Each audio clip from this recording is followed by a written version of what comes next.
Hi, this is Kritika with you at Kriti's Teacher Script. இந்த வீடியோவில் B.Ed second semester unit 2 இருந்து violence against children and child abuse பார்க்க போகிறோம். So இதுக்கு முன்னாடி வீடியோஸ் வரைக்கும் நம்ம யூனிட் 1 பார்த்தாச்சு, கம்ப்ளீட் பண்ணியாச்சு. Next child rights and protection பேப்பரில் unit 2, that is violence against children, அதுதான் யூனிட் 2. அதில் ஃபர்ஸ்ட் டாப்பிக்காக இருக்கக்கூடிய violence against children and child abuse பார்க்க போகிறோம். வயலன்ஸ் அப்படிங்கிறது வந்து குழந்தைங்களுக்கு மட்டும் கிடையாது, அடல்ட்டுக்குமே வந்து ஒரு தப்பான விஷயம் தான், அது நடக்கக்கூடாது.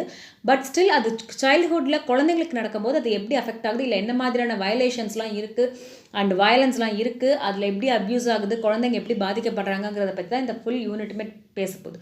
ஸோ இங்கே வந்து வயலன்ஸ் அகேன்ஸ்ட் சில்ட்ரனில் it is a global crisis and a human rights violation. Experiencing violence in childhood impacts lifelong health and well-being. So சைல்ட்ஹுட்லேயே சின்ன வயசுலேயே வந்துட்டு நம்ம வயலன்ஸை எக்ஸ்பீரியன்ஸ் பண்ணோம் அப்படின்னா நம்ம லைஃப் லாங் நம்மளோட ஹெல்த் அண்ட் வெல்பீயிங் ரெண்டையுமே வந்து அது வந்து பாதிக்கும். ஃபர்தராக ஃப்யூச்சரில் வந்து சைக்கலாஜிக்கல் டிஸார்டர்ஸ், மென்டல் இஷ்யூஸ்லாம் வரதுக்கான சான்சஸ் கூட இருக்குது. So 2030 agenda for sustainable development is to end abuse, exploitation, trafficking and all form of violence against torture of children. நம்ம இதுக்கு முன்னாடி பார்த்தோம் இல்லையா, ரைட்ஸு, ப்ரொடெக்ஷன், அது laws, sustainable development, millennium development goal. அதில் வந்து லாஸ்ட்டாக வந்து சஸ்டைனபிள் டெவலப்மெண்ட் கோலை நம்ம 2030 இந்த கோல்ஸ் எல்லாம், இந்த டார்கெட்ஸ் எல்லாம் அச்சீவ் பண்ணணும் அப்படின்னு ஒரு வீடியோ பார்த்துருப்போம். இன்கேஸ் நீங்கள் பார்க்கலன்னா இங்கே ஐ பட்டனில் மேலே வர வீடியோ கிளிக் பண்ணி பாருங்கள், அந்த வீடியோ உங்களுக்கு தெரியும். ஸோ அந்த 2030 அஜெண்டா பிரகாரம் நம்ம வந்து சைல்ட் டிராஃபிக்கிங், எக்ஸ்ப்ளாய்டேஷன், அப்யூஸ் இது எல்லாத்தையுமே எண்ட் பண்ணணும் அப்படிங்கிறது தான் நம்மளுடைய மோட்டிவாக இருந்தது. So according to world health organisation 1 in 2 children under 18 years suffer from one form of violence, physical, sexual, emotional or neglect every year. 2 குழந்தைங்க இருக்கிற இடத்துல ஒரு குழந்தை நிச்சயமாக வந்து இந்த மாதிரியான ஏதோ ஒரு வயலன்ஸை வந்து சஃபர் பண்ணுறாங்க அப்படின்னு சொல்கிறோம். That is below under 18 years. இங்கே அப்யூஸ் ஆர் ஃபிசிக்கல் வயலன்ஸ் அப்படிங்கிறது வந்து வீட்டில் ஒரு பேரண்ட் வந்து ஒரு குழந்தைய திட்டுறது, அடிக்கிறது, ஸ்கூலில் வந்து ஒரு டீச்சர் திட்டுறது, அடிக்கிறது முதற்கொண்டு இது வந்து வயலன்ஸில் தான் வந்து சேருது. எந்த ஒரு விஷயங்கள் வந்து குழந்தைய ஃபிசிக்கலாகவோ, மென்டலாகவோ, சைக்கலாஜிக்கலாகவோ, எமோஷனலாகவோ, செக்ஷுவலாகவோ ஒரு கஷ்டத்துக்கு உள்ளாக்குதோ அது எல்லாமே வயலன்ஸில் தான் சேருது. Various form of violence against children and trends in Tamil Nadu. So என்ன மாதிரியான வயலன்ஸ் வந்து சில்ட்ரனுக்கு எகெனாக நடக்குது, அது வந்து தமிழ்நாடுல எது ட்ரெண்ட்ஸாக இருக்குன்னு பார்க்கணும். நிறைய வயலன்சஸ் நம்ம நடக்குது. ஏற்கனவே நம்ம சொன்ன மாதிரி ஃபிசிக்கல், சைக்கலாஜிக்கல், எமோஷனல், ஸ்பிரிச்சுவல், ஒரு செக்ஷுவல், எப்படி வேணால் இருக்கலாம். ஒரு குழந்தைய நெக்லெக்ட் பண்ணுறது முதற்கொண்டு வயலன்ஸ் தான். So which is trend in தமிழ்நாடுனா இது சில ஃபார்ம்ஸ் ஆஃப் வயலன்ஸ் வந்துட்டு ரொம்பவே இம்பார்ட்டண்ட்டான ஒரு ஃபேக்டராக இருக்குது. First one, maltreatment. Maltreatment refers to a range of harmful actions against children. It includes physical, sexual, psychological or emotional violence as well as neglect. These form of maltreatment can occur both at home and in other settings such as school and orphanages. Maltreatment அப்படின்னாலே சரியாக treat பண்ணப்படாமல் இருப்பது. ப்ராப்பராக treat பண்ணணும்னா அந்த குழந்தைய ஃபிசிக்கலாகவும் எமோஷனலாகவும் வந்து அரவணைச்சு போகிறது அந்த மாதிரி. பட் ஸ்டில் அந்த மாதிரி பண்ணாமல் தப்பாக மால்ட்ரீட்மெண்ட் பண்ணும்போது எந்த வகையில் பண்ணாலும் அது வந்து ஒரு வயலன்ஸில் தான் சேருது. புல்லியிங் அப்படிங்கிறது வந்து டீஸ் பண்ணுற மாதிரி, கிண்டல் பண்ணுற மாதிரி. Unwanted aggressive behavior among school age children involving a real or perceived power imbalance. It can include verbal taunts, name calling, exclusions from groups. So ஒரு குரூப்பில் எல்லாரும் குரூப்பாக இருப்பாங்க, ஒரு குழந்தைய மட்டும் ஒதுக்கி வச்சுருப்பாங்க, அவனுக்கு ஏதாவது ஒரு நிக்நேம் வச்சு கூப்பிடுவாங்க, அவங்கள போகும்போது வரும்போது டீஸ் பண்ணுவாங்க, அவங்க பேரை மாற்றி சொல்லுவாங்க. இந்த மாதிரியான ஒரு என்ன சொல்கிறது, ஒரு டீசிங் மாதிரியான ஒரு ஆக்ஷனை தான் வந்துட்டு நம்ம புல்லியிங் அப்படின்னு சொல்கிறோம். அதுவுமே குழந்தைங்களுக்கு ஒரு வயலன்ஸ் தான். அது வந்து பியர் ப்ரெஷர்னால வரும், பியர் குரூப்ஸ்லேருந்து வரும். So still it is an violence. Next, intimate partner violence. Abuse or aggression in a romantic relationship. It includes physical, sexual or psychological harm by a current or former partner, sometimes called dating violence when unmarried adolescents are involved. So intimate partner violence அப்படிங்கும்போது நம்ம 18 இயர்ஸ்க்கு கீழே இருக்கிற எல்லாருமே வந்து நம்ம children குரூப்பில் தான் சேர்த்துருக்கோம். ஸோ அந்த அடலசன்ட் ஏஜில் அவங்களுக்கு இருக்கிற அந்த க்ரஷ், அதனால் ஏற்படக்கூடிய ஒரு பார்ட்னர்ஸாக இருக்கலாம், ரொமான்டிக் ரிலேஷன்ஷிப்பில் இருக்கலாம், அதாவது ஆர் எக்ஸ் பிரேக்கப் இருக்கக்கூடிய அவங்களால இருக்கலாம். இந்த மாதிரி கரண்ட்லேயோ இல்லை ஃபார்மராக இருக்கக்கூடிய ஏதோ ஒரு ரிலேஷன்ஷிப் இருக்கக்கூடியவங்களுடைய பார்ட்னர்ஸ்னால வரக்கூடிய வயலன்ஸ் வந்துட்டு இன்டிமேட் பார்ட்னர் வயலன்ஸ் அப்படின்னு சொல்கிறோம். Sexual violence, sexual activity without freely given consent. Wherever, whenever a sexual activity is happening without a consent or acceptance இல்லாமல் ஒரு செக்ஸ் நடக்குது அப்படின்னா that is violence. It affects people of all genders and can involve coercion, assault or non-consensual behavior. இது வந்து கேர்ள்ஸுக்கு மட்டும் கிடையாது, even பாய்ஸ்க்கு. whenever a boy or a girl is forced into a sexual activity, that is called sexual violence. Emotional or a psychological violence, abusive behavior that harms emotional well-being, self-esteem, psychological integrity. It aims to control, manipulate and frighten the victim.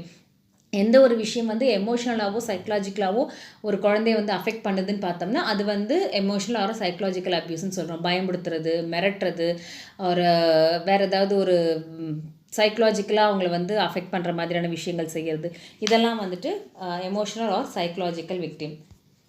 Domestic violence can occur with the child's family's abuse of substance like alcohol and drug use may manifest as physical and psychological aggression towards those they are closest.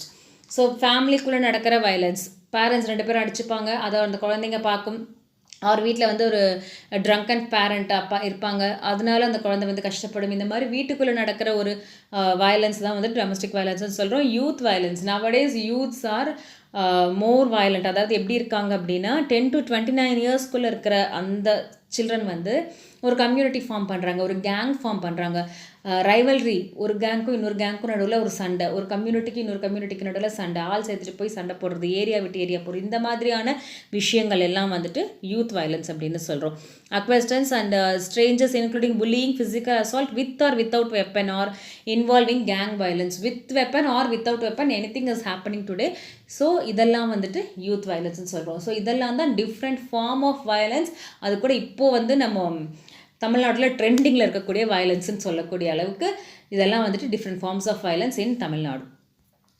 So next child abuse அப்படின்னா என்ன அப்படின்னா, child abuse is when under age of 18 is either being harmed or not properly looked after. Abuse பண்ணுறது அப்படின்னா அந்த குழந்தைய ஒரு harm பண்ணுறது. நீங்கள் வார்த்தையால் ஹார்ம் பண்ணலாம், இல்லை ஒரு விஷுவல் சைட்னால் அந்த குழந்தை பார்க்கக்கூடிய விஷயங்கள் அதை வந்து பாதிக்கக்கூடிய விஷயங்களாக இருக்கலாம், இல்லை கேட்கக்கூடிய விஷயங்கள் பாதிக்கக்கூடியதாக இருக்கலாம், இல்லை செக்ஷுவலாகவோ இல்லை எமோஷனலாகவோ எந்த ஒரு வகையாகவும் அந்த குழந்தை பாதிக்கப்படுது அப்படின்னா that is child abuse, that is below the age of 18 years. இல்லை அந்த குழந்தைய எதுவுமே பார்த்துக்காம நெக்லெக்ட் பண்ணி வைக்கிறோம், ஒதுக்குறோம், புறம் தள்ளுறோம் அப்படின்னாலும் அதுவும் வந்து சைல்டு அப்யூஸில் தான் வந்து சேருது. Main categories of child abuse include physical abuse, emotional abuse, psychological abuse, sexual and neglecting. So இதெல்லாம் வந்துட்டு child abuse-ஓட ஃபார்ம்ஸ் ஆர் மெயின் கேட்டகரிஸ் அப்படின்னு சொல்லுவோம். ஸோ ஃபிசிக்கல் அப்யூஸ் அப்படிங்கும்போது எதெல்லாம் வந்து உடல் ரீதியான ஒரு கஷ்டத்தை கொடுக்கக்கூடியதோ அதெல்லாம் physical abuse. Hitting, slapping, throwing, burning, drowning, suffocating, pushing, kicking, தள்ளுறது, அடிக்கிறது, கிள்றது, இந்த மாதிரியான ஃபிசிக்கலாக நம்ம பண்ணக்கூடிய அப்யூஸ், வயலன்ஸ், இதெல்லாம் தான் வந்துட்டு ஃபிசிக்கல் அப்யூஸில் வரும். இது மெயினாக எங்கே நடக்கும்? வீட்டில் நடக்கும். சாப்பிடலன்னா, படிக்கலைன்னா அம்மா அப்பா திட்டுவோம், அடிப்போம், அதெல்லாம் பண்ணுவோம்ல. So that is physical violence. ஆக்சுவலாக நம்ம குழந்தைய டிசிப்ளின் பண்ணுறதா நினச்சிட்டு we are doing, but it comes under physical violence. இந்தியாவில் வந்து அதுக்கு பெரிய பனிஷபிள் க்ரைமாக கன்சிடர் பண்ணலைன்னா கூட that is a punishable offence மாதிரி தான். ஃபாரின் கண்ட்ரிஸ்லலாம் வந்துட்டு குழந்தைய அடிக்கக்கூடாது, அடித்தா உடனே போலீஸ் பிடிச்சிட்டு போயிடுவாங்க. So because that is an abuse. இது எங்கே நடக்குதுன்னு பார்த்தோம்னா ஹோமில், ஸ்கூல்ஸில், இன்ஸ்டியூஷனில், கம்யூனிட்டிஸில், இந்த மாதிரியான இடங்களில் நடக்குது. Next consequences. இதனால் வரக்கூடிய கான்சிக்வன்ஸ் என்ன? Affect overall wellbeing, physical and mental health, self esteem and social development. குழந்தையோட ஓவரால் வெல்பீயிங் ஃபிசிக்கலாகவும் பாதிக்கப்படுது, மென்டலாகவும் பாதிக்கப்படுது. ஒரு சோஷியலாக இன்னொருத்தவங்களோட மிங்கிள் ஆக மாட்டாங்க, எப்போவுமே திட்டிட்டு அடிச்சுக்கிட்டு இந்த மாதிரி இருக்கும்போது அவங்களுக்குள்ளேயே வந்து ஒரு டிப்ரெஸ்டு அந்த மாதிரியான ஒரு கண்டிஷனுக்கு போயிடுறாங்க. Next emotional abuse. Emotional abuse அப்படிங்கிறது it made to feel inadequate, worthless, unloved, unfairly blamed, made to feel frightened witnessing domestic abuse. So emotional அப்யூஸுங்க எந்த ஒரு விஷயம் அவங்களோட எமோஷன்ஸை பாதிக்கப்படுது, சந்தோஷத்தையோ துக்கத்தையோ கவலையோ இந்த மாதிரியான எமோஷன்ஸ் ஹாப்பினஸை பாதித்து துக்கமோ சந்தோஷமோ கோவமோ இந்த மாதிரி கொடுக்கக்கூடிய ஒரு அப்யூஸ் தான் வந்துட்டு எமோஷனல் அப்யூஸ் அப்படின்னு சொல்கிறோம். They made to feel inadequate. அவங்கள வந்து ஒரு வர்த்து இல்லை, நீ வேஸ்ட்டு, நீ ஒன்றுத்துக்கும் இல்லை அப்படின்னு சொல்லும்போது அவங்களுக்குள்ளேயே நம்ம ஒன்றும் இல்லை, நம்ம வர்த்து கிடையாது அப்படின்னு ஃபீல் பண்ணுறாங்க இல்லையா? அந்த மாதிரி அவங்கள ஃபீல் பண்ண வைக்கக்கூடிய விஷயங்கள் எதெல்லாம் இருக்கோ அதெல்லாம் வந்துட்டு emotional abuse. It can have severe and long lasting effect on child's mental health and wellbeing. Physical abuse பண்ணும்போது அந்த காயம் ஆடுற வரைக்கும் தான், நீங்கள் அடித்து அந்த அடி பெயின் போகிற வரைக்கும் இல்லை அந்த காயம் ஆடுற வரைக்கும் தான் physical abuse. But emotional abuse or psychological abuse வந்துட்டு அவங்களோட மென்டல் ஹெல்த்தை வந்து பாதிக்கும். அது வந்து ரொம்ப லாங் லாஸ்டிங்காக இருக்குது. It can contribute to low self esteem, depression, anxiety, self harming behaviours, difficulties in forming and maintaining relationship and higher risk of developing psychological problem in the adulthood. So emotional ப்ராப்ளம்க்கும் psychological ப்ராப்ளம்க்கு என்ன difference அப்படின்னா, starting ஸ்டேஜில் feel பண்ணி அவங்க வந்து ஒரு emotion disturb ஆகிறது வந்து எமோஷனல் ப்ராப்ளம் அப்யூஸ். அதே வந்து சிவியராக போகும்போது that become psychological disorder. So starting ஸ்டேஜில் மென்டல் ஹெல்த் பாதிக்கப்படுறது எமோஷனல், அதோட சிவியாரிட்டி தான் வந்துட்டு சைக்கலாஜிக்கல். ஸோ இந்த எமோஷனல் அப்யூஸ் காரணமாக it can lead to psychological disorder இந்த அடல்ட்ஹுட் அப்படின்னு சொல்கிறாங்க. அது depression, anxiety, low self esteem, relationship form பண்ணவும் முடியாது, மெயின்டைன் பண்ணவும் முடியாது. இதெல்லாம் வந்து எமோஷனல் அப்யூஸ். நெக்ஸ்ட் இப்போ சொன்ன மாதிரி psychological abuse. So when emotional abuse is continued, ரொம்ப நாள் எமோஷனல் அப்யூஸ் இருந்துகிட்டே இருக்குது, ஏதோ ஒரு விதத்தில் அவங்க எமோஷன்ஸ் பாதிக்கப்பட்டுகிட்டே இருக்குது, அவங்களால வந்து அதுலேருந்து வெளியில் வர முடியல, டிப்ரெஷனில் இருக்காங்க, ஆங்ஸைட்டியில் இருக்காங்க, இந்த மாதிரிலாம் இருக்குன்னா that one day may lead to psychological abuse or severe form of emotional abuse வந்து நம்ம சைக்கலாஜிக்கல் அப்யூஸ் அப்படின்னு சொல்லுவோம். verbal or emotional degradation, rejection, neglect, constant criticism, isolation, confinement, exploitation, threatening, withholding of love and affection. இப்போலாம் love failure ஆயிடுச்சுன்னா பசங்க தப்பாக decide பண்ணுறாங்க, either both girls and men and women, boys and girls. So அதெல்லாம் என்ன அப்படின்னா அவங்கள neglect பண்ணுறாங்க, நம்மளை ஒதுக்குறாங்க, நமக்கு ஒரு லவ் கிடைக்கல, அஃபெக்ஷன் கிடைக்கலன்னு அந்த அடலசன்ட் ஏஜில் என்னன்னு புரிஞ்சுக்க தெரியாமல் அந்த பிலோ 18 இயர்ஸில் இந்த மாதிரியான சில இஷ்யூஸில் போயிட்டு, இந்த மாதிரியான ஒரு அப்யூஸில் போயிட்டு அவங்க வந்து கஷ்டப்படுறாங்க. ஸோ கான்சிக்வன்ஸ்னால் affect child's mental health, emotions, wellbeing, overall development, low self esteem, depression, anxiety, social withdrawal, எதுலேயுமே அவங்க வந்து இன்வால்வ் ஆக மாட்டாங்க, ரிலேஷன்ஷிப் ஃபார்ம் பண்ண மாட்டாங்க, மெயின்டைன் பண்ண மாட்டாங்க. ஸோ இதெல்லாம் வந்துட்டு மென்டல் சைக்கலாஜிக்கல் அண்ட் எமோஷனல் அப்யூஸோட consequence. Next sexual abuse, any form of inappropriate sex, child pornography, child sex trafficking, child prostitution, online exploitation, child sexual abuse, child sexual grooming, child sexual exploitation materials. So ஒரு குழந்தைய force பண்ணி sexual ஆக்டிவிட்டீஸில் involve பண்ணாலும் சரி, அவங்கள ஒரு விஷுவலாகவோ, ஹியரிங்கோ, ஃபிசிக்கலாகவோ எந்த விதமான ஒரு செக்ஷுவல் இன்அப்ராப்ரியேட் ஆக்டிவிட்டீஸ் வந்து நம்ம செக்ஷுவல் அப்யூஸ் அப்படின்னு சொல்கிறோம். கான்சிக்வன்ஸ் வந்து சிவியராகவும் இருக்கும், லாங் லாஸ்டிங்காகவும் இருக்கும். ஃபிசிக்கல் இன்ஜுரிஸ் இருக்கலாம், சைக்கலாஜிக்கல் ட்ராமா இருக்கலாம், sexually transmitted infections, unwanted pregnancies, social stigma, difficulties in forming healthy relationship, இதெல்லாம் வந்துட்டு சைக்கலாஜிக்கலாக குழந்தைங்களை அஃபெக்ட் பண்ணும். அது வந்து ரொம்ப லாங் லாஸ்டிங்காக இருக்கும், வெளியில் தெரியலனா கூட ரொம்ப காலத்துக்கு வந்து அது உள்ளுக்குள்ளேயே ஒரு பாதிப்பை ஏற்படுத்தக்கூடிய வகையில் அதனுடைய எஃபெக்ட்ஸ் வந்து இருக்கும். And moreover sexually transmitted infections வரதுக்கு சான்ஸ் இருக்குது, unwanted pregnancies, and either they cannot form healthy relationship with any of them. Next, neglect. Neglect is a form when basic need of a child like food, clothing, shelter, adequate supervisions are not met by the parents or guardian. நம்ம வந்து ஒரு ஃபிசிக்கலாகவோ எமோஷ்னலாகவோ abuse பண்ணுறது, திட்டுறதெல்லாம் மட்டும் abuse கிடையாது.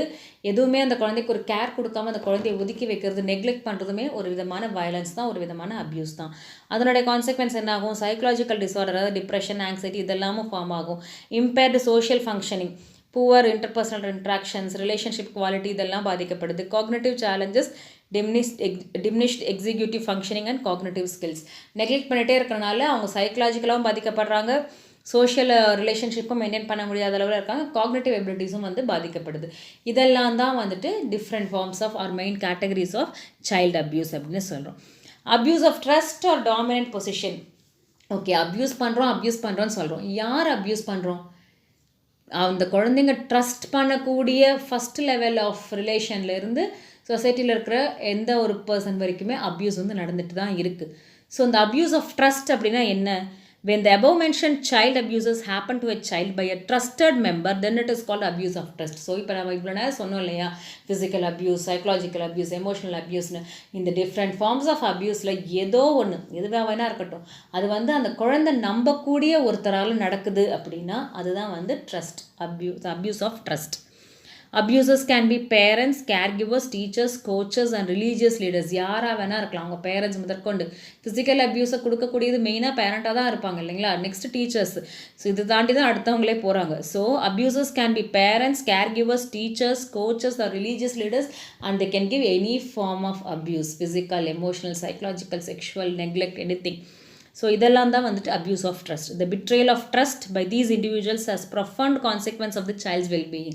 யாரோ ஒருத்தர் பண்ணால் கூட அந்த குழந்தை வந்து மீண்டு வந்துடும், பட் அவங்க நம்பக்கூடிய ஒருத்தர் வந்து இதை பண்ணும்போது அவங்களால அதுலேருந்து வெளியில் வரவே முடியாது. அதுதான் சொல்கிறாங்க, ப்ரொஃபவுண்ட் கான்சிக்வன்ஸ் வரும், ப்ரொஃபவுண்ட் எஃபெக்ட் வரும், அதாவது ப்ரொலாங்டாக ஓவராலாக மீள முடியாத அளவுக்கு அது வந்து பாதிப்பை ஏற்படுத்தும் அப்படிங்கிறது தான் நம்ம வந்து இங்கே சொல்கிறோம். ஸோ இதுதான் வந்து வயலன்ஸ் அண்ட் அப்யூஸ். இது வந்து யூனிட் 2ஓட ஒரு இன்ட்ரொடக்ஷன் பார்ட் மாதிரி. ஃபர்தராக மற்ற வீடியோஸை அப்லோட் பண்ணுறோம், அப்போ மாட்டேன்.